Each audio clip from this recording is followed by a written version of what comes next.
Aprender de otros e intercambiar puntos de vista nos ayuda a descubrir, a compartir, a construir, porque existen diálogos que inspiran, transforman y trascienden. Saber que no solo somos nuestra propia historia, sino que también somos aquellas historias que conocemos de los demás, es una forma de evolucionar. Contar historias que dejen huella en tu corazón es la razón de este espacio de reflexión. Aquí podrás conectar con tu esencia, despertar tu creatividad, descubrir que no hay límites. ¿Hasta dónde llegarías si te inspiraras un poco más? Esa respuesta podemos empezar a descubrirla ahora. Soy Jessica Garza. Te invito a que juntos sintamos y seamos Efecto Inspiración. Bienvenidos a Efecto Inspiración. El día de hoy los saludo desde el Hospital Zambrano, donde me encuentro con un invitado que literalmente cambia vidas. Les cuento sobre él. Es médico cirujano por el Tecnológico de Monterrey. Tiene residencia en medicina interna, especialidad de cardiología con tratamiento en trasplantes y entrenamiento en intervenciones en Baylor College of Medicine en Houston.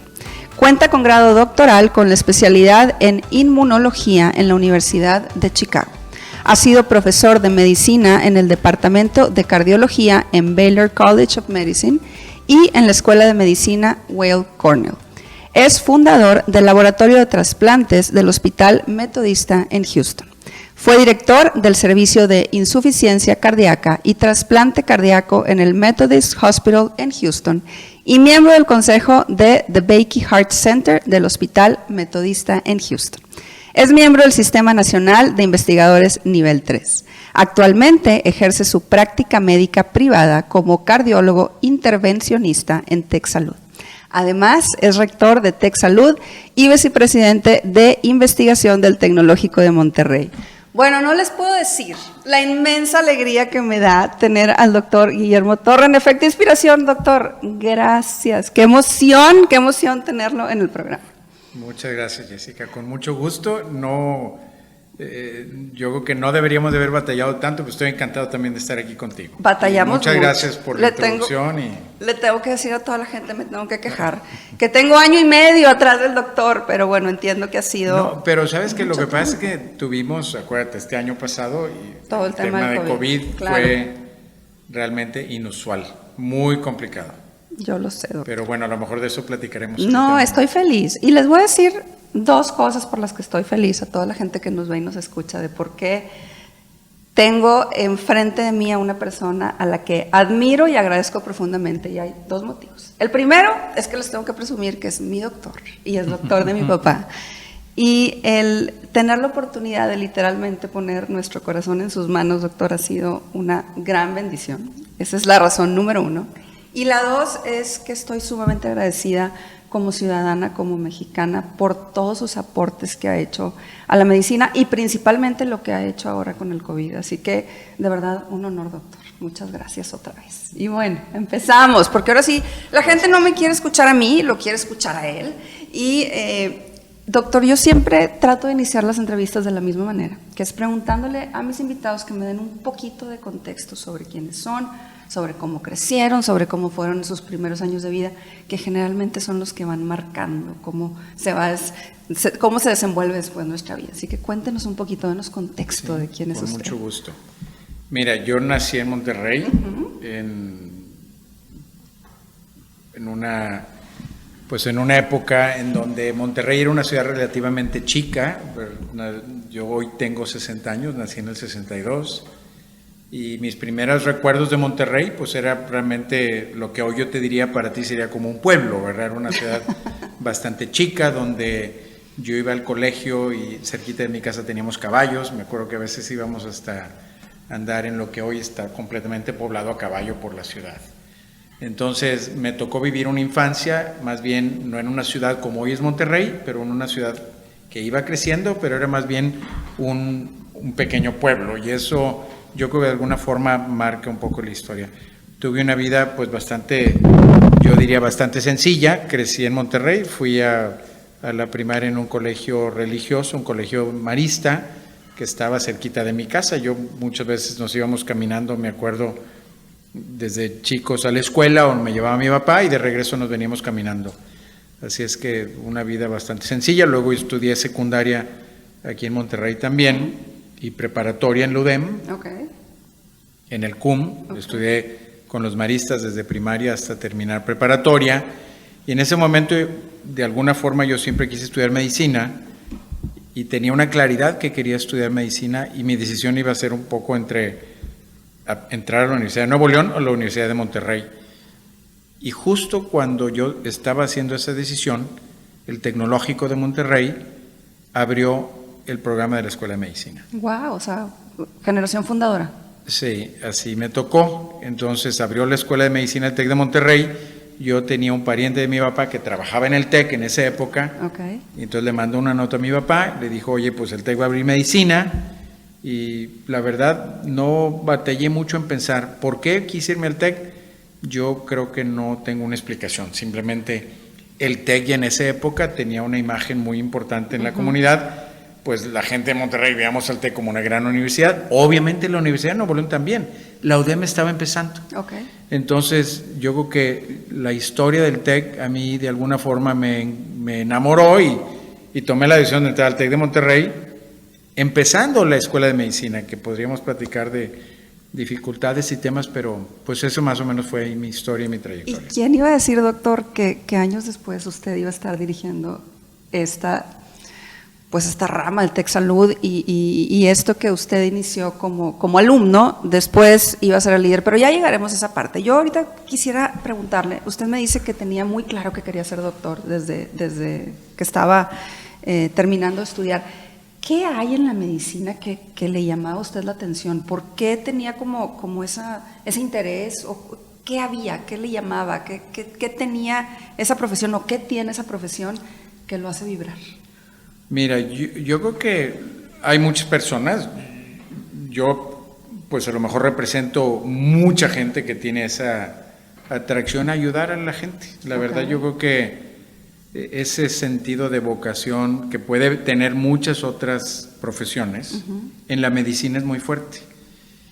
Y yo, sin pretender de hacer la historia así muy romántica en ese sentido, yo siempre tuve una atracción natural a medicina, un poquito por la parte científica, la atracción de poder abrir un cuerpo, de revisar algo, pero también el sentido de ayudar a los demás, y nunca tuve ninguna duda, jamás pensé en hacer otra carrera.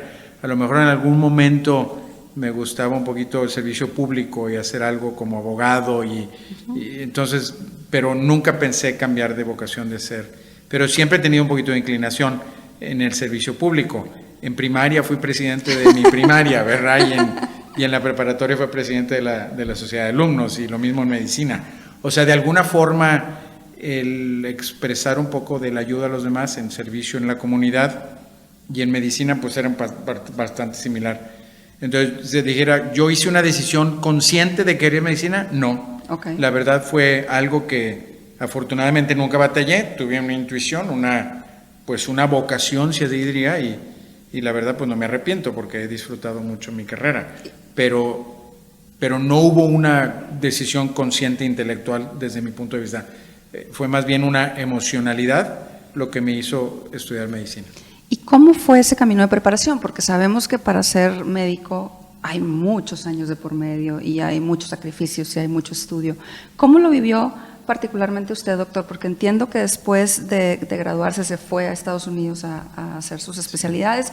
¿Cómo fue? Cuéntenos un poquito ese proceso de prepararse para lo que es usted hoy. Estando en preparatoria, acuérdate que en medicina entras directamente de prepa medicina, y es una carrera en México de 7 años, porque son 6 años de 6 años de la escuela y 1 año de servicio social. Y puede haber un poquito de variantes, pero más o menos ese es en todas las escuelas en México. Yo acabé preparatoria cuando tenía, yo creo que 15 años. ¿Bien joven? Sí. 15, estaría cumpliendo 16. Entonces entré a la carrera de medicina pues demasiado joven, ¿verdad? Si ahora tú ves a tu hijo, yo 15 años, este muchacho digo, no sabe nada. Pero de alguna forma yo tenía una claridad, yo tenía una idea. Y entrar a medicina en el TEC o en la universidad, pues era una carrera de mucho tiempo. Siempre había momentos en donde dices, oye, ¿qué va a pasar en la carrera? Particularmente en el TEC, fuimos un grupo muy pequeñito. La primera generación, pues yo te diría más bien, fuimos como que un experimento para el tecnológico.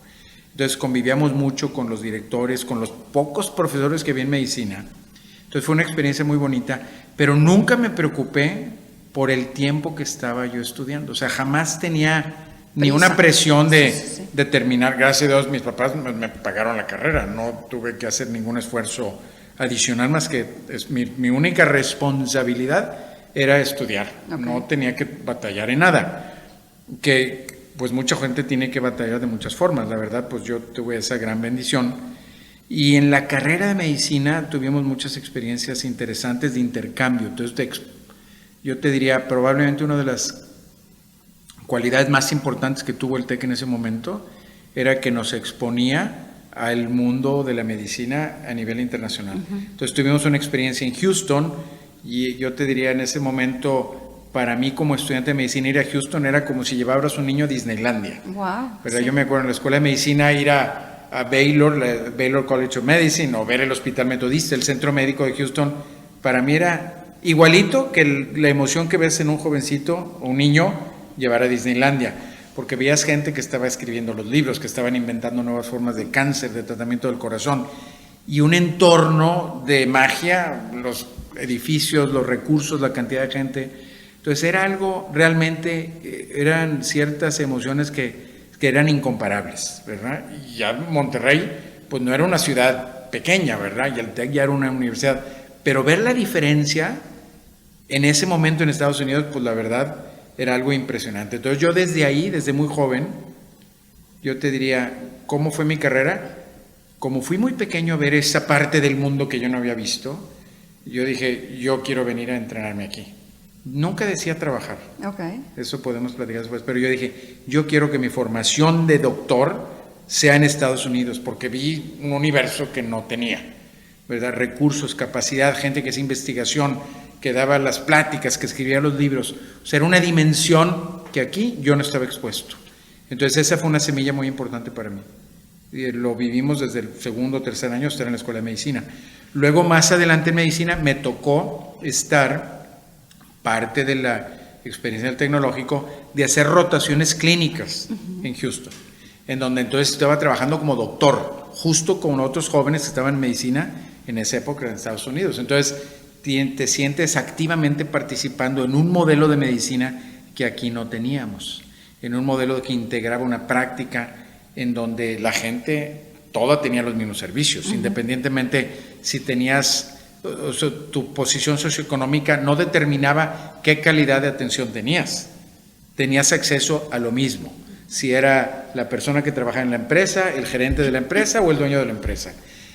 Y todo con recursos en donde todo lo que podías pensar se podía hacer. Entonces, esa capacidad de poder hacer lo mejor, de poder servirle a todo el mundo igual, de estar avanzando en el límite de la ciencia y de la atención, pues la verdad a mí se me convirtió dentro de la carrera de medicina como esto es lo que yo quiero aprender y esto es lo que yo quiero hacer. Entonces desde muy joven yo no tuve una gran diferencia de opinión. Yo dije, yo quiero hacer mi entrenamiento en Estados Unidos. Y eso me marcó muy claro, la verdad, porque aún y que mi servicio civil en México, en la institución más relevante, más importante académica en México para los doctores. Los doctores vemos en medicina el Instituto Nacional de la Nutrición como así una institución muy emblemática, no que no haya otras buenas, pero la vemos como muy emblemática y ahí estuve haciendo mi servicio social en investigación. De todos modos yo dije, yo quiero ir a Estados Unidos a hacer mi entrenamiento. Y entonces esa fue mi carrera y mi tiempo. ¿Y qué pasa después? Porque me dice que no tenía ahí la idea de quedarse a trabajar. Una vez que termina ya su entrenamiento, que ve ese Disneylandia, ¿qué onda? Dice, ¿me quiero quedar en Disneylandia? ¿Cómo fue que ya me quiero quedar a trabajar aquí? ¿Cómo funciona esa parte? A ver, hacer el entrenamiento en Estados Unidos tampoco necesariamente es un proceso fácil, ¿verdad? Ok. Y a lo mejor vale la pena platicar, porque si alguien nos escucha que estudia medicina, el proceso para ir a tener una formación clínica en Estados Unidos es un poco complicado, pero no imposible. Okay. Y no imposible, y la verdad, si haces el esfuerzo, lo puedes lograr. Yo antes de hacer mi entrenamiento clínico, viví un año en el Instituto Nacional de la Nutrición y me pegó mucho las ganas y la idea y la chispa de hacer investigación. Entonces hice un año de investigación y estando ahí me motivó mucho a aprender trasplante y la biología de trasplantes. Entonces al terminar nutrición... ¿De todo o nada más de corazón? No, de todo De en todo general. en Más, general. de hecho ahí Ok. no me interesaba el corazón. Ok. Ahí me interesaba trasplante. Ok. Entonces, y de alguna forma conviví con gente en México que se había entrenado con gente muy importante, que habían hecho programas de entrenamiento en medicina y que habían hecho doctorados. Ok. Entonces, que tenían grados doctorales, que eso significa hacer investigación fundamental, no para tratar un paciente, sino para descubrir cómo tratarlo mejor. Entonces, a mí me interesó mucho hacer un doctorado y busqué la forma y batallaba. Entonces, al mismo tiempo que estaba viendo cómo hacer mi entrenamiento clínico, busqué cómo hacer un doctorado. Y es muy diferente hacer un doctorado que hacer un entrenamiento clínico. Okay. Un doctorado es ir a la escuela, es tomar clases, es ir a un laboratorio, es hacer experimentos, es escribir documentos científicos que te lo hagan, es presentar exámenes.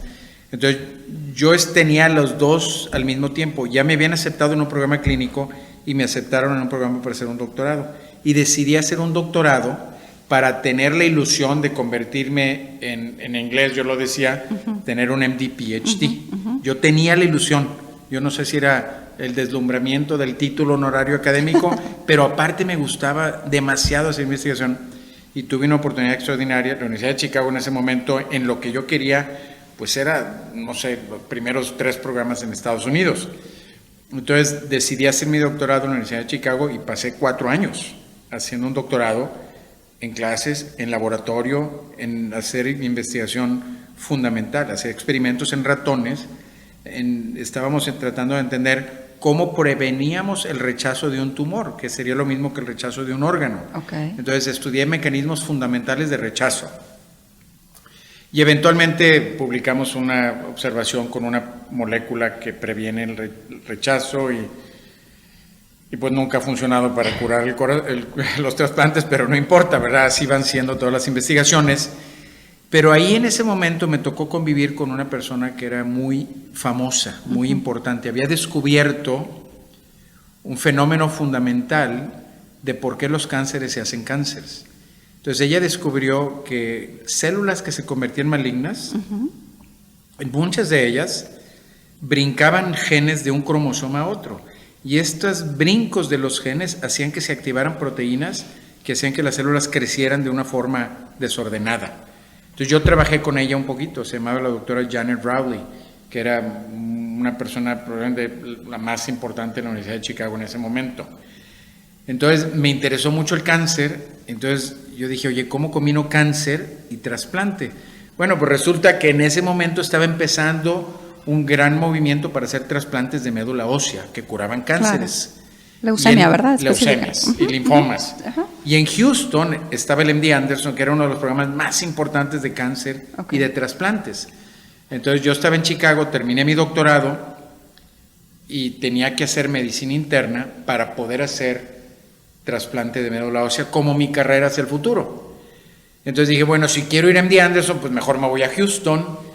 Y para esto tienes que aplicar. Entonces yo tuve la buena fortuna que apliqué a Houston y pues no tuve problema de entrar. O sea, era un cuerda desde siempre usted, doctor. No, eso, yo creo que eso es trabajo, no tanto más cuerda. Lo que pasa es que te vas diferenciando porque había mucha gente que podía hacer medicina, claro, pero había muy poquita gente que hacía medicina y ciencia. Okay. Entonces yo había hecho un par de artículos muy, bueno, yo pensaba importantes, tampoco crees que sean tan importantes. Pero bueno, en ese momento, ese proceso, la verdad me ayudó a mí para ir a donde yo quería hacer mi residencia, porque no es fácil escoger a dónde. ¿Usted ahí seguía soltero? No, ya me casé. Ya se había casado. Yo me fui casado a Chicago. Ah, muy bien. Okay. Maro, mi esposo y yo nos casamos al terminar la escuela de medicina. Okay. Nos fuimos a Chicago ya como pareja. Ya, okay. Casados, sí. Y mi hijo mayor, Memo, nació en Chicago, de hecho, cuando estaba yo todavía terminando mi programa doctoral. Okay. Y no tenía dinero, ¿verdad? La beca de doctorado eran $800 al mes y el departamento me costaba 400.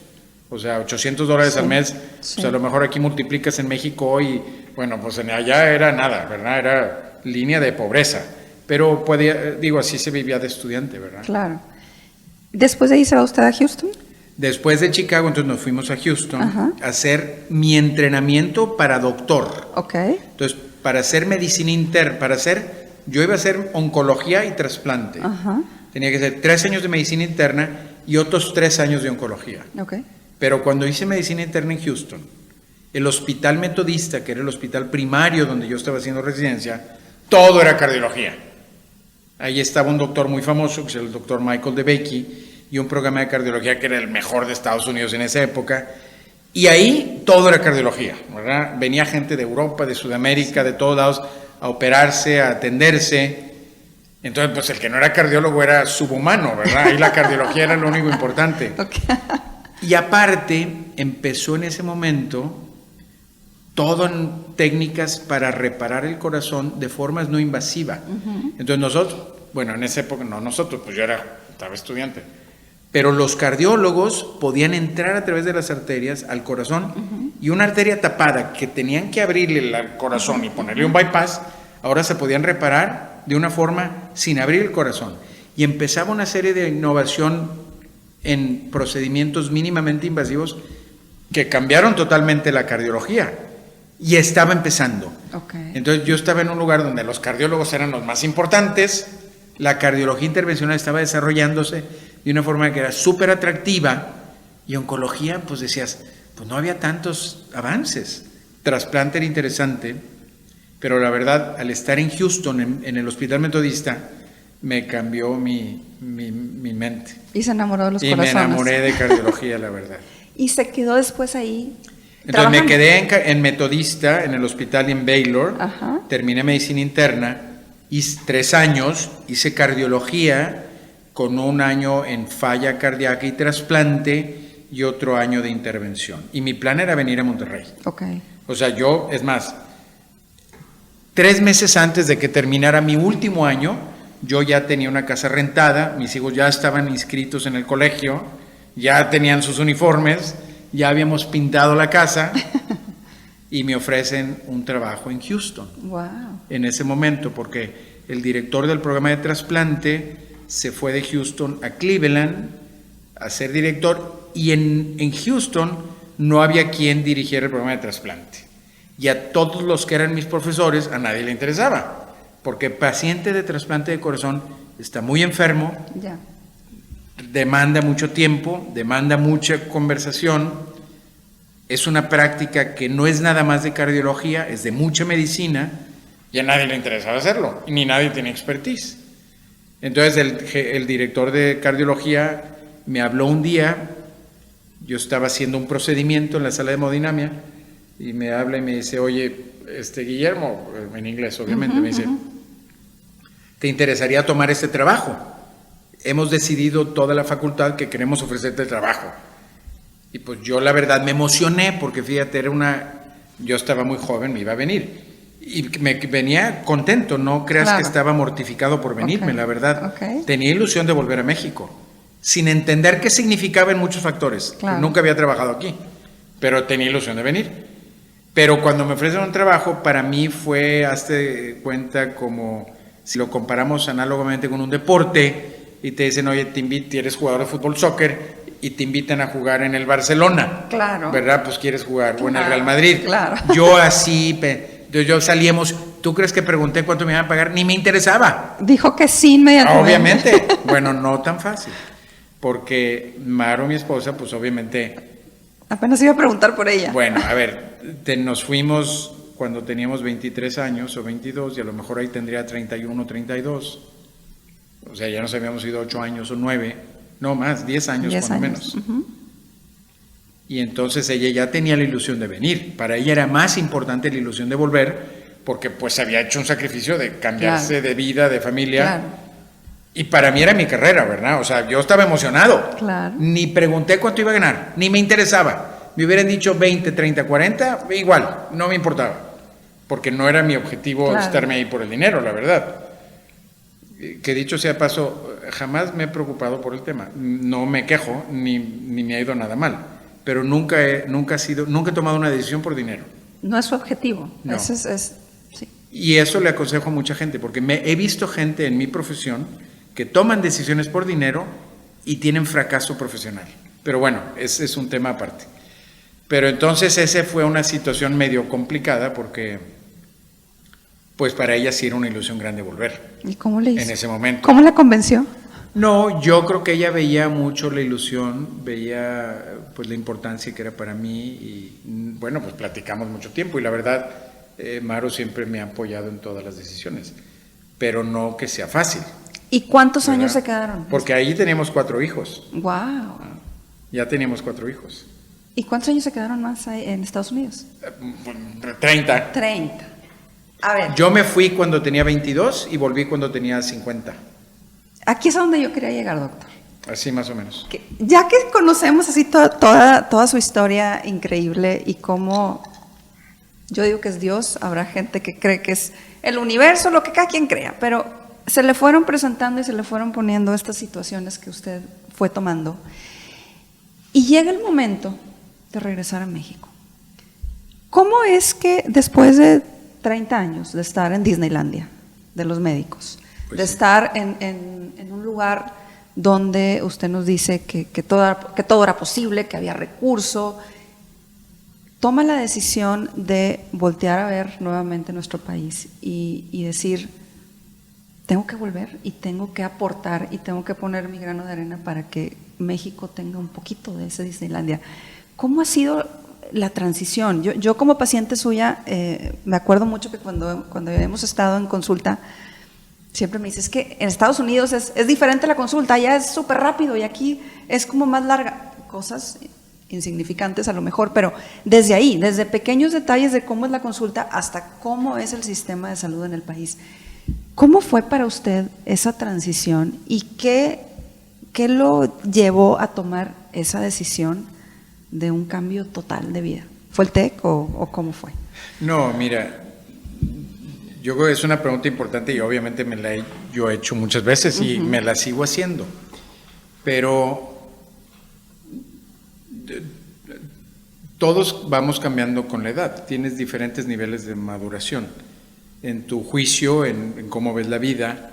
Yo cuando estaba muy joven, pues a lo mejor me sentía, cuando estaba en Houston ya trabajando, me sentía a lo mejor muy importante porque tenía la decisión de a quién le dabas un trasplante de corazón o no. O sea, fíjate la implicación de eso, Jessica. Si yo decidía que alguien necesita trasplante, la persona va a vivir. Wow. Y si decimos no, se va a morir. Wow. Y tenía cierta autoridad ahí de tal forma que, o sea, ese tipo de decisiones. Ahora, pasa el tiempo, yo te digo, mi decisión no es dar vida o no quitar vida, es tomar una decisión en base a ciertos criterios, estrategia, y hay un comité, pero pues yo te voy a decir sinceramente, yo pocas veces me acuerdo haber hecho una recomendación que no se implementara. Entonces, a lo mejor de muy joven yo sentía que tenía ese poder, ¿verdad? Y pues te da es ego, es satisfacción, claro, son muchas cosas, ¿verdad?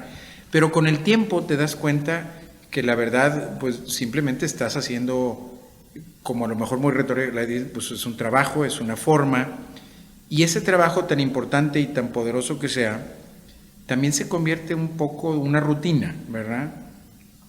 Como todo lo que hacemos en la vida, si lo haces una y otra vez, por más complicado que sea, pues es tu trabajo.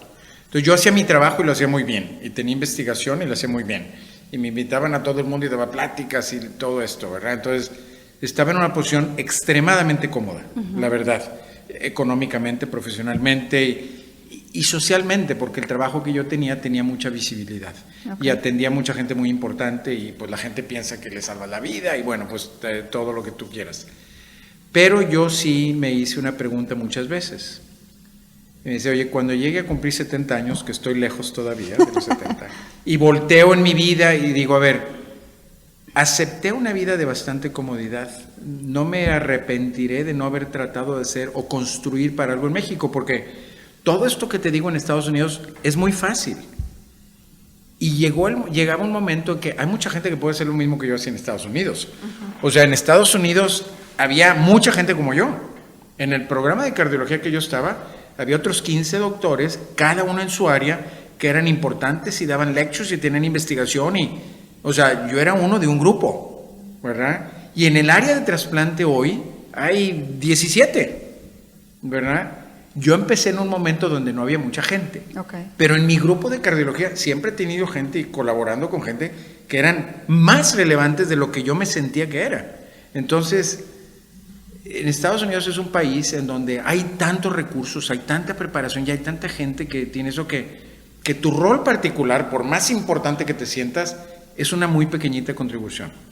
Pero yo te digo, estaba personalmente encantado, pero a fin de cuentas, yo sí pensé, o sea, yo lo que hago hoy aquí, estando en Estados Unidos, lo pueden hacer otros, sin lugar a duda, por más importante que yo por aunque yo le diera un sabor latino a lo que yo hacía que era diferente, hay gente que lo puede hacer igual de, y dicho y hecho, eso ha pasado. El programa donde yo estoy ha crecido, tiene más gente, y no pasa nada que no esté Memo Torre, ¿verdad? Yo pensaba en un momento dado que era indispensable, la verdad no lo somos. Entonces, esa era una realidad que la vas viendo en el tiempo. Por otro lado, yo siempre tuve una ilusión de hacer algo en México. Y a pesar de que estuve 30 años fuera, yo venía a Monterrey, estaba cerca de la escuela, de la universidad, cualquier tema trataba de participar. Tenía estudiantes de México toda la vida en Estados Unidos. Y tuve la oportunidad también de atender al que era el presidente del tecnológico en esa época, al rector, y también atender al presidente del consejo del TEC. Y en conversaciones salían las pláticas de que tenían interés de hacer más temas en salud, de hacer algo relevante. Y yo pensé, dije, oye, a mí me interesa también hacer algo importante en México. Entonces la gente dice a veces, ay, te reclutaron. Yo no creo que nadie me reclutó. Yo creo que yo tenía una ilusión, y la sigo teniendo, y mi ilusión se empató con la visión que tenía el TEC en ese momento. Y entonces yo me vine muy contento de hacer un trabajo aquí que sigo haciendo. Esto que yo te digo, yo se lo digo a la gente que trato de traer a Monterrey, porque ahora en el trabajo que hago trato de reclutar a gente de muchos lugares. Trato de traer más gente que estuvo como yo, traer gente que está en Europa o en Sudamérica, y yo les digo, no es reclutarte a hacer un trabajo, es si lo que estamos haciendo en el TEC se empata con tu visión de vida, maravilloso, porque no me interesa reclutar a alguien que venga a hacer un trabajo. Me interesa a alguien que pueda aquí a construir su sueño de vida, que es lo que yo hice. O sea, yo sí volví al TEC y volví en donde pude entrar a una organización en donde lo que yo tenía de sueño de vida lo he podido hacer. Entonces, ¿por qué me vine? Yo más bien te diría entonces, porque sí llegué a un momento en donde tenía mucha satisfacción. O sea, yo sinceramente sí te digo, me vine en un momento que estaba en el pico de mi carrera profesional. Pero he aprovechado esa imagen, esa posición que tenía para poder aquí construir y poder influir en crear un modelo de práctica, de investigación y de aspiración para jóvenes que pueda cambiar un poquito el entorno. No, bueno. La verdad, eso es... Wow. Eso te diría, ¿por qué me vine? Esa es la respuesta. Ven, ¿por qué lo admiro a este señor? La verdad es que me deja, doctor, muy, muy emocionada con esto que escucho. Porque otra vez lo repito, yo he tenido la fortuna de conocerlo a usted como doctor y he tenido la fortuna de ver su profesionalismo. Pero ahorita que lo escucho también al ser humano y me encanta cómo habla de ese sueño de vida y cómo lo empata con esa profesión. Y quiero contar una anécdota que yo creo que usted no se va a acordar, pero cuando a mí usted me detecta que tengo miocarditis, voy a su consultorio, me acuerdo perfecto, le digo, doctor, es que como que me duele aquí, ya era doctor de mi papá. Total, me manda a hacer estudios, horribles por cierto los estudios, pero ya cuando llegan los resultados, nunca jamás se me va a olvidar que le mandé yo un WhatsApp y le dije, doctor, ya están los resultados. Las palomitas de visto, y dije, ay, yo no creo que el doctor con todas sus ocupaciones me vaya a hacer caso. Pues yo creo que pasó media hora, una hora, y sonó mi teléfono, y era usted. Y me dijo, nunca jamás se me va a olvidar, porque así fueron sus palabras. A ver, Jessica, quiero que entiendas que no estás loca, que sí tu dolor es real, y que sí tienes algo, y ya me explicó usted todo lo que tenía. Pero yo en ese momento como paciente me sentí sumamente entendida, sumamente escuchada, me sentí que estaba hablando con una persona.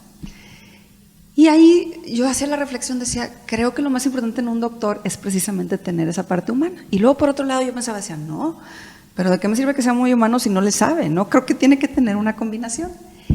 Y ahorita todo lo que usted me está diciendo de cómo fue su discernimiento para venir, toda su preparación, me hablan de un doctor sumamente balanceado. Si yo le preguntara, ¿qué es ese ingrediente que hace que podamos tener ese balance? Para que usted diga, yo no tomé decisiones en base al dinero, yo siempre he querido ayudar a los demás, yo quería contribuir un poco a mi país, pero al mismo tiempo tenía su parte, usted lo dijo, del ego, de la preparación, de saber, de estar como en el pico. ¿Cómo se logra ese balance? Bueno, a ver, yo creo que es muy bonito, pones todo muy bonito de mi parte, pero la realidad es que siempre es una lucha de muchos factores. Yo te digo, yo no he hecho decisiones por dinero y eso es cierto. Eso no significa que no me guste vivir bien. A lo mejor he tenido la fortuna que todo me ha sucedido también, que no ha tenido la necesidad de buscarlo más. Ok. ¿Verdad? O sea, fíjate, ese es un tema bien importante, porque cuando yo llegué de Estados Unidos, veía algunas acciones y actividades de gente en donde el dinero se convertía en un motor importante. Pero la verdad, yo nunca tuve la necesidad. No de mi familia, sino mi trabajo me dio todo lo que necesitaba. Claro. Entonces he aprendido a entender más valores. O sea, yo tengo que aceptar que mi carrera en Estados Unidos me dio una serie de beneficios que moldearon un poco mi forma de ser, ¿verdad? La aspiración a tener cosas a tener una barra de mucha exigencia, a nunca estar buscando estos otros temas. Eso no quiere decir que yo vea con algo negativo cuando alguien le mueve un poquito la balanza por otro lado. No, o sea, sí es importante poner eso en escena. Pero en la trayectoria que yo he tenido, yo sí te diría, pues casi te digo, la verdad, si yo tomaría acciones diferentes, pues a lo mejor no estuviera cumpliendo con la misión que debo de tener, porque he tenido, pues la verdad suena medio retórico, pues a lo mejor yo he tenido pues muchas de estas bendiciones, pues debo de usarlas y reproducirlas. Claro. ¿Verdad? O sea, yo no tuve que trabajar en la escuela de medicina, ¿verdad? Fui a Estados Unidos y pude hacer mi carrera sin muchos obstáculos. Tuve una actividad profesional en donde en mi actividad profesional tuve una remuneración económica muy buena. Entonces, no he tenido que, a lo mejor mi obstáculo más importante es haber podido tener esa competencia para poder entrar en ese sistema, ¿verdad? Porque tampoco lo que yo te digo es sin igual en Estados Unidos, pues es la norma en Estados Unidos, la verdad. Por eso tanto hay desarrollo científico, académico, porque la gente no tiene que estarse preocupando por cosas tan básicas. Aquí es diferente. Yo cuando alguien tiene una carrera en México exitosa, profesional y académica, yo aplaudo. Y eso es lo que yo quiero lograr aquí con la gente, que puedan desarrollarse, porque es muy adverso el ambiente. Claro. Entonces yo viví en un ambiente bastante fácil. No tenía, o sea, yo más bien digo, si no hubiera logrado lo que hice, pues algo malo hubiera estado en mí, la verdad, porque tuve unas condiciones muy favorables. Pero ¿cómo logras el balance? Yo te diría, pues esta conversación la estamos teniendo cuando tengo 60 años, no es lo mismo cuando tenía 35, 40. Yo creo que cuando volteas y ves la historia, y yo lo trato de usar como un ejemplo yo tengo muchos jóvenes que están conmigo, estudiantes, residentes, fellows que están de cardiología en formación. Yo veo que tener objetivos claros en la vida. Y tienes que entender que va a haber momentos en donde algunas fuerzas te empujan más de otro lado. Pero si tienes una misión, un objetivo claro, y tú tienes cierta integridad y humildad para aceptar errores, pues la vida de todas formas te vas acomodando y lo vas desarrollando. Yo creo que es muy importante tener paz en tu vida. Okay. ¿Cómo logras paz? Cada quien es diferente. Pero hay gente que nunca logra paz y no es un tema de dinero, y eso es cierto, y yo tengo miles de ejemplos. Y hay gente que logra paz con diferentes niveles de exigencia, ¿verdad? Yo no tendría paz si no hubiera hecho lo que hice. Yo a lo mejor todavía en algunos momentos no tengo tanta paz porque quiero más en una cosa o en otra. Pero buscar esa armonía, que yo le diría paz, tiene que ver con que tengas resueltas tus necesidades básicas. ¿Y qué son? Pues si tú tienes una familia, quieres que tu familia esté bien, quieres que tus hijos estén en una buena escuela, que no les falte nada. No necesitan estar en la escuela más cara del mundo, pero sí necesitan estar en la escuela que a ti te dé esa satisfacción. Necesitas tener tu casa, tu vida asegurada, no tener que tener la preocupación si vas a tener buena seguridad médica o atención. Entonces, las necesidades básicas necesitan estar cubiertas. Okay. Necesitas tener paz en tus relaciones emocionales. Si vives en una vida con mucho conflicto personal, en el trabajo, con tu pareja o con tus hijos o tus padres, pues no puedes florecer. Entonces, para poder tener una vida de éxito profesional, yo no creo que es factible tenerla cuando hay muchos elementos de tu vida que están en desorden. Entonces me dices, a ver, ¿qué digo yo de éxito sin ponerme muy filosófico? Pues tienes que tener satisfechas tus necesidades básicas, tienes que tener paz en tus relaciones, tienes que tener una guía clara de los objetivos y ver qué puedes y qué no puedes alcanzar.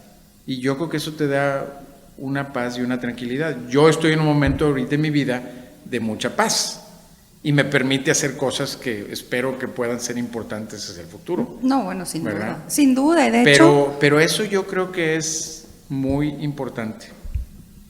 Y esa importancia de la que usted habla, usted la replica con sus alumnos, doctor, porque hoy tiene pues la responsabilidad de dirigir lo que es el sistema TecSalud. Es usted el rector del TecSalud, donde en muchas ocasiones, y lo vimos con el COVID, y ahorita hablaremos de eso, usted movió la aguja en ciertos temas muy importantes a nivel nacional, pero todos los días es usted una inspiración para la gente que está a su alrededor, para la gente que está estudiando, que quiere ser doctores, para las personas que trabajan a su alrededor, para sus colegas.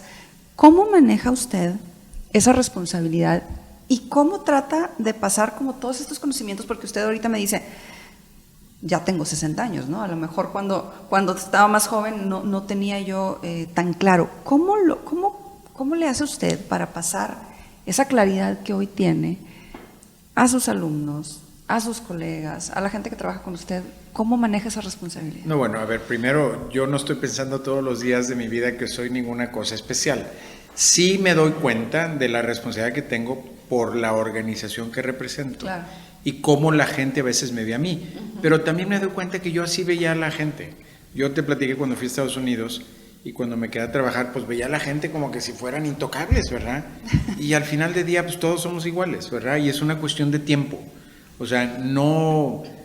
Pero eso te tardas tiempo en verlo, ¿verdad? Entonces yo hoy tengo esa claridad, ¿verdad? No me siento tan importante, pero sí sé que tengo una posición que represento una institución que es muy importante, que es diferente a yo como persona sentirme muy importante, y tienes que tener un poquito de balance, ¿verdad? Mi esposa siempre me pone en orden en el tema y eso es importante. Entonces yo creo que ahí te diría, yo hoy vivo con una paz de mucha tranquilidad, no siento que necesito el yo sentirme importante, okay. Pero sí la responsabilidad que represento me queda muy claro. Y en ese sentido, pues yo hago mi vida como la trato de hacer normalmente, y me gusta estar con los jóvenes, me gusta tener en el consultorio a los residentes y pasar visita con estudiantes, y es una forma en que yo transmito lo que hago, y esa convivencia es lo que te da un poco un ambiente alrededor. Yo me doy cuenta, la gente a lo mejor conmigo se comporta un poco diferente, y yo represento una forma de ser que ellos van aprendiendo de cómo, pero esos jóvenes que están conmigo luego se comportan igual con otro, entonces vas generando una cadenita de un efecto. Y por ejemplo en la parte del hospital, pues ven mi exigencia, yo no acepto, y muchas veces lo digo y a veces se me salen los comentarios, no acepto metas mediocres, o sea, yo quiero buscar lo mejor y mi meta no está alrededor de las barreras de este lugar. O sea, cuando vemos temas de práctica, temas de investigación, yo desde que he llegado aquí he dicho, a ver, para mí la meta es una meta internacional y con las mejores aspiraciones. Yo no me pongo metas locales, ni me admiro de las cosas locales. No que no aplaudo los progresos, pero yo realmente cuando ponemos una meta en el trabajo, en investigación o en aspiraciones, estoy tratando de buscar realmente metas que sean metas que puedan ser aplaudidas en ese sentido, en una forma internacional. O sea, yo creo que a lo mejor parte de lo que puedo contribuir aquí es exigirme a mí y a los demás con una meta que no es una meta de un estándar subóptimo. No, y me ha tocado. No poner calificativos. Me ha tocado cuando, otra vez en consulta, a ver, ¿qué tiene? Y esto y lo otro. Entonces está ahí el doctor que está estudiando muy atento. Entonces, esa manera, me encanta su humildad, doctor, porque la verdad es que habla de una persona que está con los pies bien puestos sobre la tierra, pero yo sí me atrevo a decir que usted ha hecho contribuciones sumamente importantes, al menos a nivel personal. En mi familia yo sí le puedo decir que ha hecho una gran diferencia, pero hay algo que a mí siempre me ha llamado la atención de la profesión médica, y hoy que lo tengo enfrente se lo quiero preguntar. Ustedes están muy acostumbrados o de alguna manera saben lo que significa salvar vidas. Usted hablaba ahorita de los trasplantes, hablaba de todo este tema de las cirugías, de todo lo que ustedes hacen. Sin embargo, también están muy de cerca con la muerte, porque también les toca pues lidiar con pacientes que a lo mejor pues no se salvan, ¿no? ¿Cómo logran ustedes estar como en esa línea de poder lidiar todos los días con la vida y con la muerte? ¿Cómo lo logran? ¿Tienen algún entrenamiento psicológico? ¿Ya se acostumbran? ¿Cómo le haces como para desconectar los sentimientos de decir, pues sí, se murió, no se murió? ¿Cómo es esa parte? Mira, yo nunca he compartido la idea de que hay que desconectar los sentimientos. Okay. O sea, hay gente en medicina que dice, tienes que separarte. Yo no convivo con esa idea. Yo creo que no es correcto. Es más, yo creo que si a lo mejor algo hacía yo diferente que mis colegas americanos era eso. O sea, yo nunca he visto un paciente como un paciente. Y no es por algo que yo creo que es mi naturaleza, la verdad. Tampoco creo que yo haya hecho algo extraordinario para hacerlo. Pero yo creo que eso es una parte importante de la medicina. El tener empatía con el dolor del otro, el entender a la persona, no solamente el problema médico. Y ahora hay una gran tendencia hoy en la medicina, ciertamente en Estados Unidos es dramático. No hay pacientes, hay enfermedades y hay órganos. Y eso es una realidad que a mí se me hace que está en deterioro de la práctica de la profesión. Yo te diría, yo creo que la cualidad más importante de medicina es tener empatía, es aprender a vivir del dolor y de la alegría. Y no creerte que tú eres la persona que da o quita la vida. Ahora este fin de semana estuve en Estados Unidos trabajando porque de vez en cuando voy para mantener mi licencia y mis privilegios, y me tocó atender a un paciente que estaba gravemente enfermo, que falleció. Y yo tuve que tomar la decisión de no ponerlo en un aparato que podía mantenerle la vida. Hay aparatos que pueden mantener la vida, pero dices, puedo mantener la vida, ¿y cuál es el objeto final? Si no va a poder tener trasplantes, si necesita quimioterapia, si era una situación muy compleja. Pero el tomar la decisión que no le pude poner un aparato, que ahí había la opción de ponerle el aparato, la paciente falleció a las 12 horas. Entonces, el tomar esa decisión es una decisión que yo sé que iba a impactar, que iba a morir a la brevedad. Me dices, ¿no me duele? Claro que me duele, claro que tienes que hacer una decisión consciente, claro que tuve que platicar con el esposo, tuve que ver a la familia, tuve que hacer una decisión, pero tienes que poner el contexto donde yo sí digo que tienes que separar un poco, es decir, yo no soy quien da o quita la vida, estás ayudando a tomar una decisión correcta, hay que platicar, hay que entenderle, hay que ponerle a la persona pues la empatía de tu decisión en el proceso que se va a vivir. Y ese, por ejemplo, ese caso en particular, pues fue un proceso en donde con comunicación, aún y que yo no conocía a los pacientes, puedes crear un cierto vínculo que permite una decisión muy complicada hacerla. Y claro que te duele. Yo nunca me he separado de la gente y dice, ¿te duele o no te duele? Claro que hay casos que te duelen más que otros. Cuando tienes una relación por mucho tiempo con un paciente, no es lo mismo estar cubriendo una práctica un fin de semana y no tienes una relación con la gente. Entonces hay diferentes momentos, diferentes niveles de relación, pero en el tema de la vida y la muerte, tienes que, la verdad, entender que que más bien en la práctica médica pues somos un instrumento de verdad y no tenemos esa última capacidad. Y eso también lleva un poco de maduración y tiempo, porque a una persona joven que acaba de acabar su profesión, que hace procedimientos extraordinarios, él va a sentir que él hace. Él, si hay un fracaso, siente que él fracasó. Es más el orgullo que el tema de la paciente. Entonces tienes que aprender que en la evolución del médico, tu forma de cómo enfrentas esa problemática va cambiando. Y la verdad, el tiempo te da una experiencia que no puedes tener de muy joven. Entonces es muy diferente cómo ves la profesión hoy en ahora, no todos los doctores lidian con esto en forma rutinaria, claro, ¿verdad? Pero aprender a desarrollar la habilidad para entender el sentimiento, y no pongas muerte siempre, pero el dolor, el sufrimiento, te lo da solamente el tiempo, no lo aprende alguien muy joven. Y yo creo que hoy soy mejor que hace 10 años, ¿verdad? Y hace 10 años a lo mejor que como era hace 20. Entonces te va dando un proceso de maduración, una mejor capacidad de enfrentar esa problemática, que es parte de lo que hay que enseñarle a la gente joven, que se puede enseñar, pero lo tienes que ir viviendo. Claro. Ahorita que hablamos de este tema, ¿existen los milagros en la ciencia o no, doctor? O sea, en toda esta parte que a usted le ha tocado ver, ¿es pura ciencia o también por ahí hay milagritos? Mira, bueno, tú sabes, yo soy católico, ¿verdad? Y a lo mejor debo de ser mejor católico de lo que soy, pero poniendo esa parte, tengo muchos amigos intelectuales religiosos y yo batallo con este tema. Y yo, si te quiero contestar desde un punto de vista muy, muy fundamental católico, yo te diría, a mí no me tienen que estar cuestionando o provocando para atribuir acciones milagrosas. El que es muy religioso, yo le diría, la Biblia ya está llena de milagros, no estés exigiendo más milagros. Entonces yo, la realidad, en mi práctica, combinando lo que viví en Estados Unidos y ahora, he visto mucha gente que murió a pesar de las intervenciones, a pesar de todo, y no puedo describirte circunstancias médicas que no tienen explicación.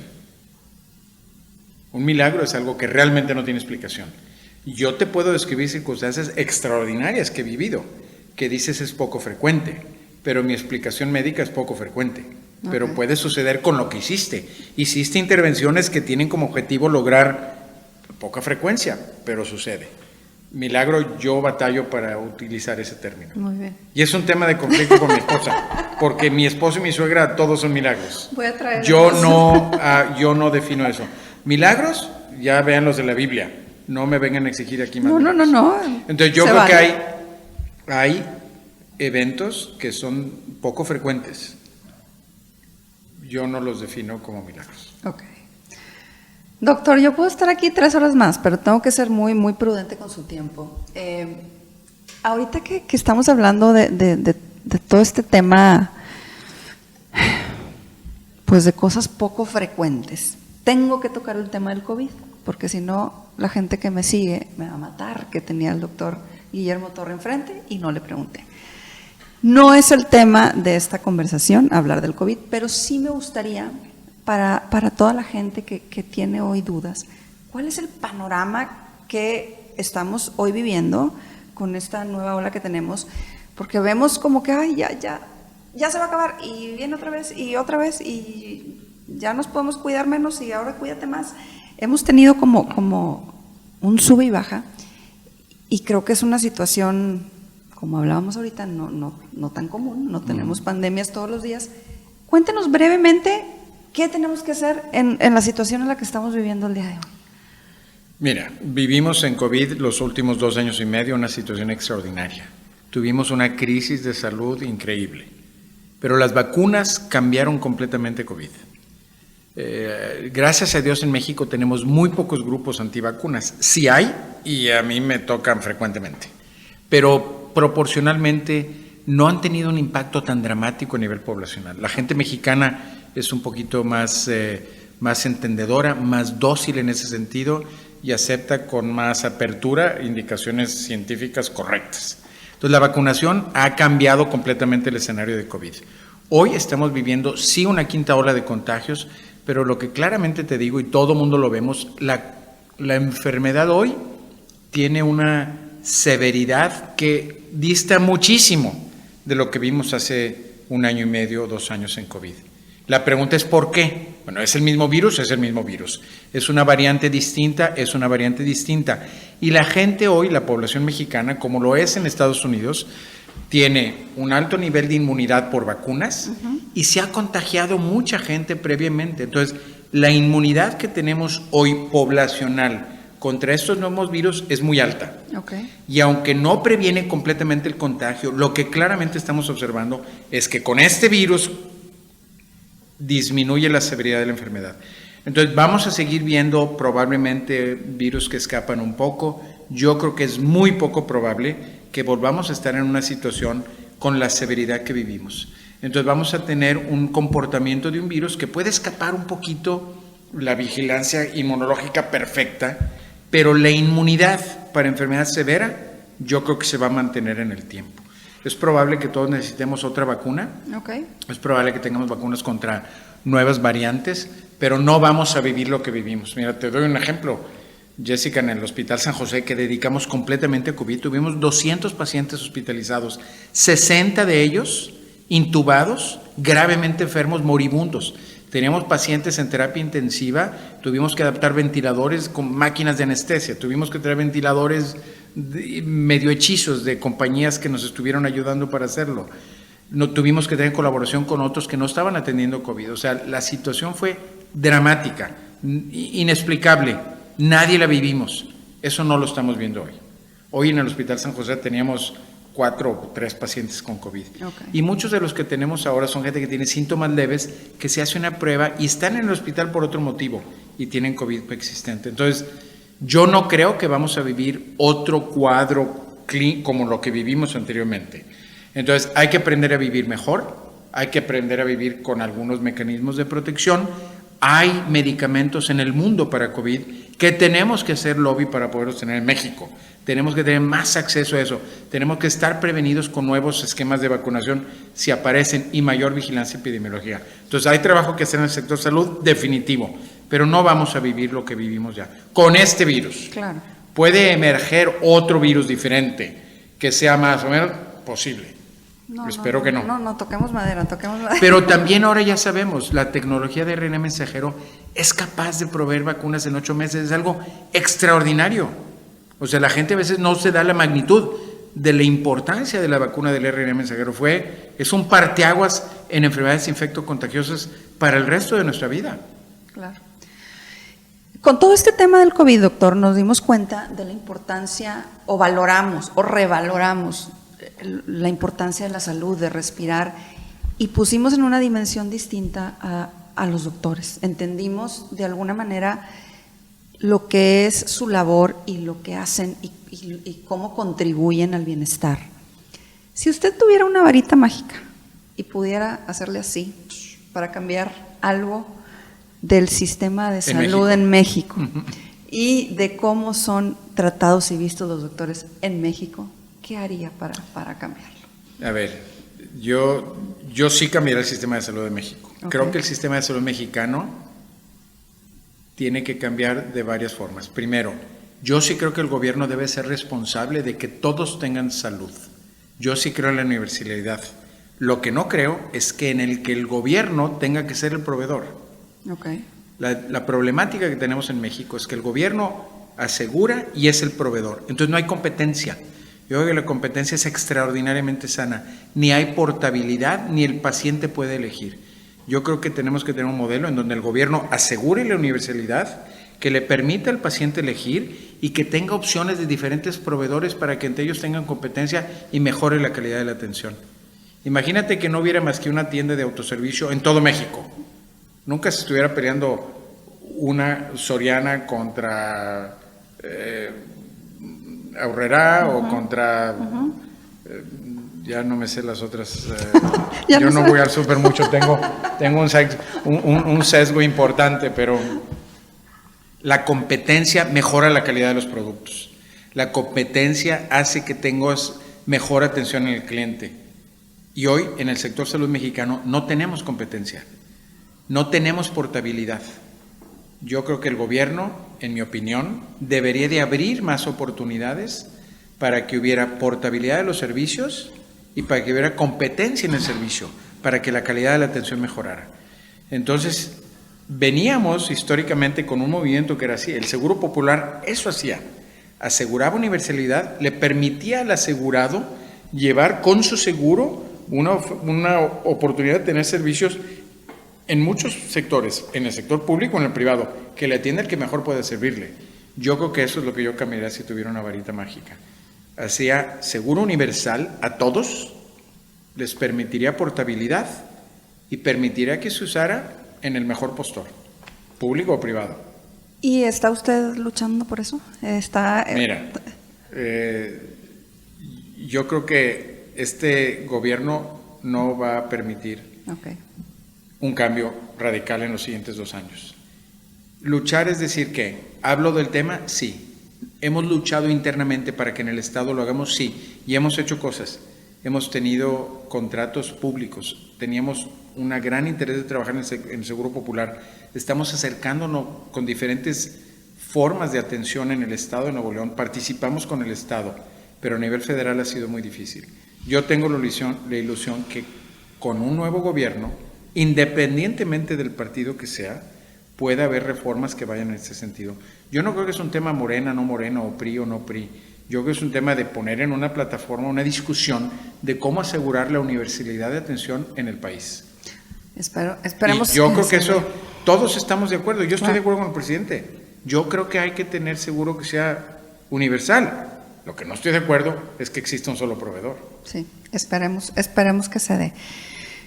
Ya para cerrar, quisiera cerrar nada más volviendo al doctor Guillermo Torre. Ya hablé del COVID, ya el doctor dijo cómo está la situación, ya hablamos de temas de salud pública, pero yo quiero, para cerrar, regresar al doctor Guillermo Torre. ¿Qué es lo que más le gusta hacer de Memo Torre? ¿Qué es lo que más le gusta de usted? Yo sé que usted es muy humilde y que ha dicho que no es lo máximo, pero ¿qué es lo que más disfruta de ser Guillermo Torre? Yo creo que la oportunidad de influir en tanta gente de una forma positiva a través de mi práctica y a través de la posición que tengo en el TEC. Yo no creo que estuviera igualmente feliz si no hubiera tenido el trabajo que tengo en el TEC. Es más, yo te digo de antemano, jamás me hubiera venido a trabajar a Monterrey solamente a practicar como doctor. Entonces, si me dices, oye, ¿qué es lo que más me gusta de mi vida en ese sentido profesional? Pues esta posibilidad de influir con tanta gente, sí a través de la práctica, porque es parte de lo que yo soy, obviamente, y te da una satisfacción muy importante, pero a través de todo lo que puedo hacer en el TEC para influenciar a mucha gente. Y esa manera de influenciar es precisamente la manera en la que usted salva vidas, aunque diga que no, y es la manera en la que usted inspira a toda la gente que está a su alrededor. Doctor, de verdad, gracias. Ha sido un privilegio para mí poder estar hoy aquí en este hospital, sentada con usted, escuchándolo, aprendiendo de todo lo que nos platica, de todo lo que nos dice, su historia de vida. Sin duda es efecto inspiración. De verdad, gracias por haberme regalado este tiempo, pero antes de que se me vaya, déjenme decirles que yo al final hago una dinámica con todos mis invitados, donde les doy una serie de palabras y les pido que la primera palabra que venga a su mente me la digan. Ok. ¿Está listo? Listo. Empezamos. Medicina. Compasión. Entrega. Dedicación. Salud. Bienestar. Valentía. Atrevimiento. Felicidad. Paz. Éxito. Alegría. Efecto inspiración. Efecto inspiración. ¿Qué le viene a la mente cuando decimos efecto inspiración? Logros. Transformación. Él es el doctor Guillermo Torre, él es este ser humano que salva vidas, él es esta persona que ha hecho tantos cambios y que al menos el día de hoy yo estoy más que agradecida con él por todas las cosas que ha hecho para mi familia y por todas las cosas que ha hecho para nuestro país. Doctor, gracias. No sé si hay algo más que quiera decir para toda la gente que nos está viendo o escuchando. No, pues muchas gracias, Jessica. Yo a lo mejor como mensaje final, yo diría, todos tenemos una historia de vida y yo sí lo que creo es que cada quien tenemos también una serie de talentos y yo sí pienso que la autoevaluación de cada persona está definida por cuáles son esta cantidad de talentos que tienes y cómo los vas a usar. Entonces, yo siento que recibí, tengo que dar mucho más. Y yo creo que el mensaje que dejaría para la gente que te está viendo es que hay que tener conciencia de qué tanto has recibido y eso es la medida en lo que tienes que hacer y dar hacia los demás.